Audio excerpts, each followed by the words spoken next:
अग्नेनय सुपथाराये अस्मान् विश्वानि देववयुनानि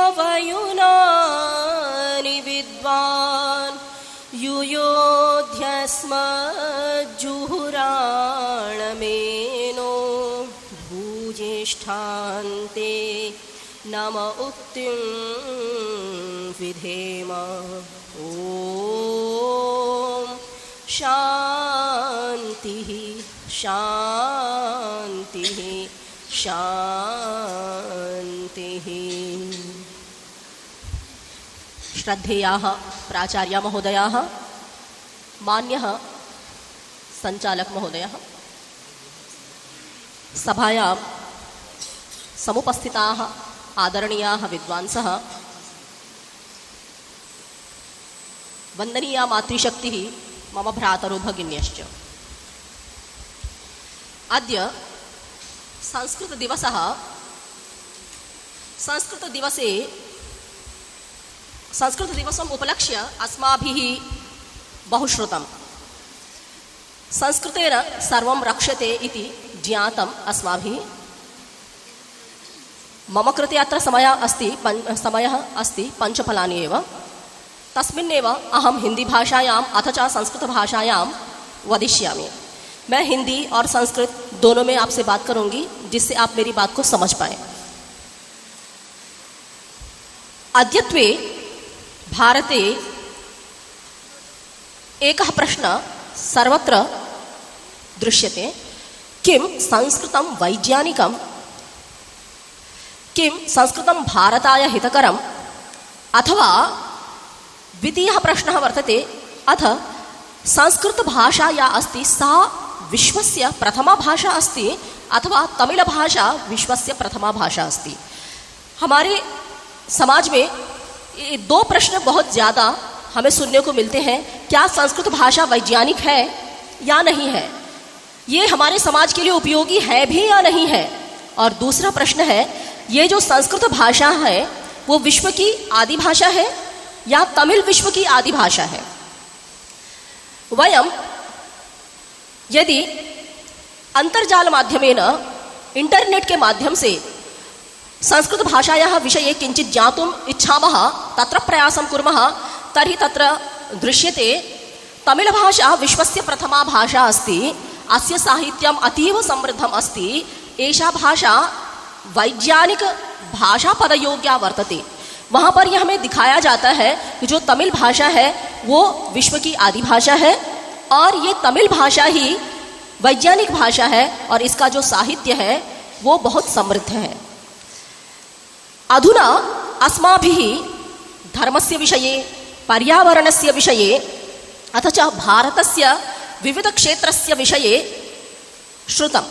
अभी हमने धर्म के विषय में, पर्यावरण के विषय में, भारत के विभिन्न विशेषताओं के विषय में सुना। एतत् सर्वं श्रुत्वा किं वयम् एतत् निश्चेतुं शक्नुमः संस्कृतभाषा वैज्ञानिकी अस्ति वा? ये भाषा वैज्ञानिक है या नहीं है? वैज्ञानिक है। मनुष्यः सुखं वांछति। मनुष्य हमेशा सुख चाहता है, आनंदम इच्छति, आनंद पाना चाहता है। कदापि सह दुखम न इच्छति, वो कभी भी दुख पाना नहीं चाहता है। परम तदर्थम हितकरम किम? उसके लिए हितकारी क्या है? वयम ज्ञानवन्तः भवेम, हम लोग ज्ञानी बने। वयम यत् पठामः, यत् शृणुमः, यत् लिखामः, यत् वदामः च तस्य किमपि अर्थं भवेत्। हम जो कुछ भी पढ़ते हैं, लिखते हैं, सुनते हैं, बोलते हैं और जानते हैं, उसका एक अर्थ होना चाहिए। वयम जलस्य निर्माणं कथं भवति आंग्ल भाषा माध्यमेन जानीमः। जल का निर्माण कैसा होता है हम इंग्लिश भाषा के माध्यम से जानते हैं। क्या? ऑक्सीजन और हाइड्रोजन को मिला करके जल बनता है। तो ऑक्सीजन इति पदस्य कृते संस्कृत भाषायां ओषजन इति पदं प्रयुज्यते। ऑक्सीजन के लिए संस्कृत भाषा में ओषजन पद हम सुनते हैं। अथ च हाइड्रोजन इत्यस्य कृते वयम आर्द्रजन इति पदं शृणुमः और हाइड्रोजन के लिए हम लोग आर्द्रजन इस शब्द को सुनते हैं। ओषजन इति पदस्य श्रुते सति, जैसे ही हम ओषजन इस पद को सुनते हैं, तदैव वयम जानीमः यत् अत्र दाहकत्वम् अस्ति। ये जो ओषजन पद है उसको सुनते ही हमें ये समझ में आ जाता है, उषदाहे धातु से बना हुआ शब्द है, तो इसका अर्थ है इसके अंदर दाहकता होती है। क्या हमने कभी माचिस को जला करके एक बंद डिब्बे में देखा है? कभी नहीं जलता। हम माचिस से ग्लास में रखे हुए मोमबत्ती को जलाना चाहे नहीं जलता है। क्यों? ऑक्सीजन का अभाव है, कार्बन डाइऑक्साइड ज्यादा है, नहीं जलेगा। तो दाहकता ऑक्सीजन से आती है। शरीर ये अपि रोगाः भवन्ति तत्र दाहकत्वम् अपेक्षितम्। शरीर में जो भी रोग होते हैं उनको नष्ट करने के लिए दाहकता आवश्यक है। तस्य ओषजनस्य अभावे सति मानवः मृत्युमाप्नोति। जैसे हमारे शरीर में दाहकता, ओषजन, ऑक्सीजन कम होता है, मनुष्य मृत्यु को प्राप्त हो जाता है। एवं आर्द्रजन इति पदे श्रुते वयम किं जानीमः अत्र क्लिन्नता वर्तते। कुछ तो ऐसा है जो गीलापन का एहसास कराता है। आर्द्र हम लोग बहुत बार सुनते हैं, हिंदी भाषा में भी प्रयोग होता है, संस्कृत में तो प्रयोग होता ही है। तो आर्द्र इस शब्द को सुनते ही हमें क्या एहसास हुआ कि ये कुछ गीलापन का एहसास करवा रहा है। किम वयम जले पीते सति एवं अनुभवामः पीते जले वयम तत्र शीतलताम अनुभवामः स्वशरीरे। जल को पीते ही हम अपने शरीर में शीतलता का अनुभव करते हैं। जैसे ही हम जल पीते हमें शीतलता का अनुभव होता है, और ये जल हमारे शरीर में जाते ही दो कार्य करता है।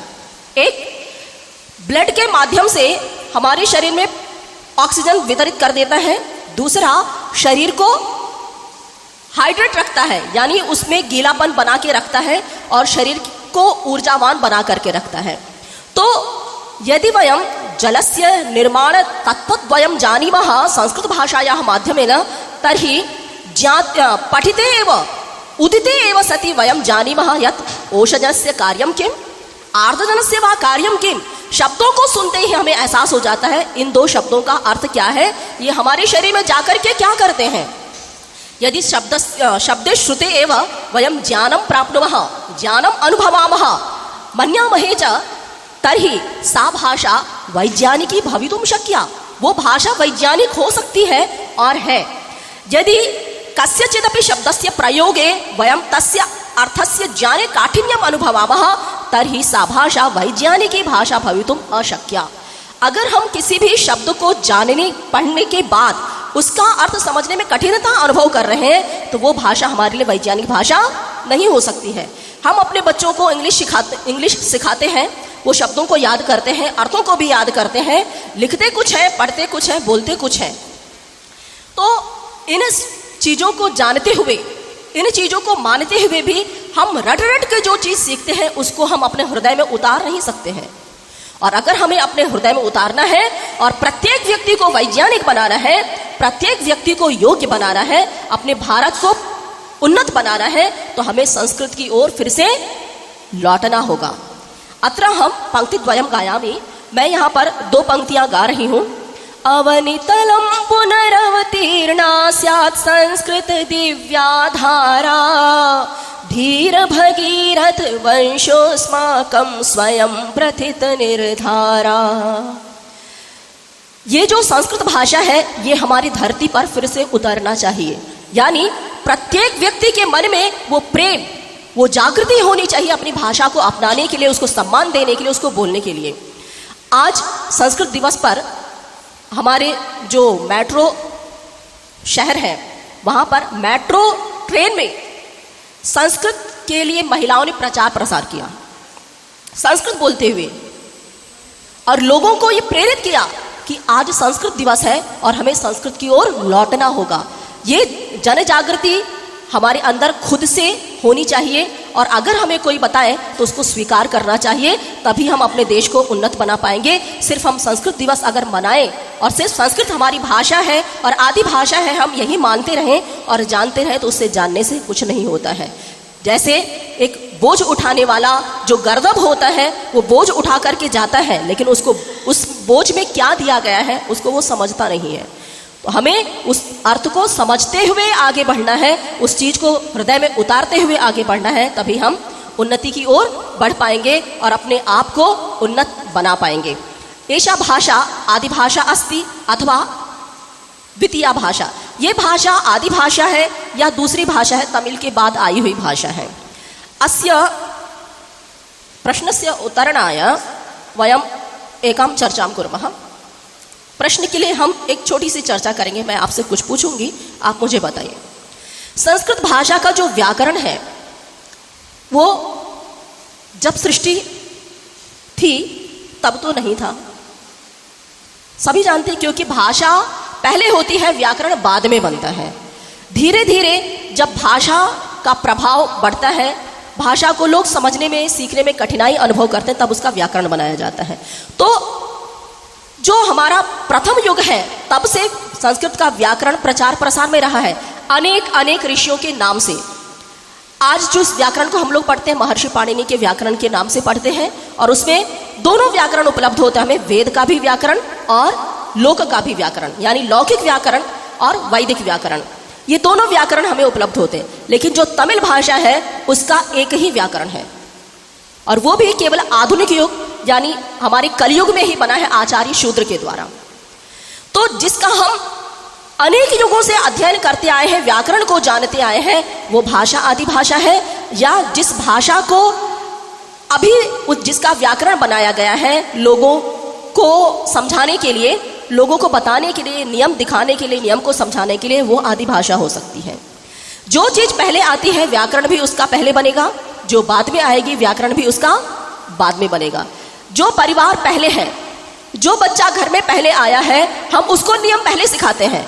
जो छोटा आता है हम उसको नियम बाद में सिखाते हैं, क्योंकि वो उसके अंदर आयु का अंतर है। उस आयु के अंतर को हमें जानना होगा।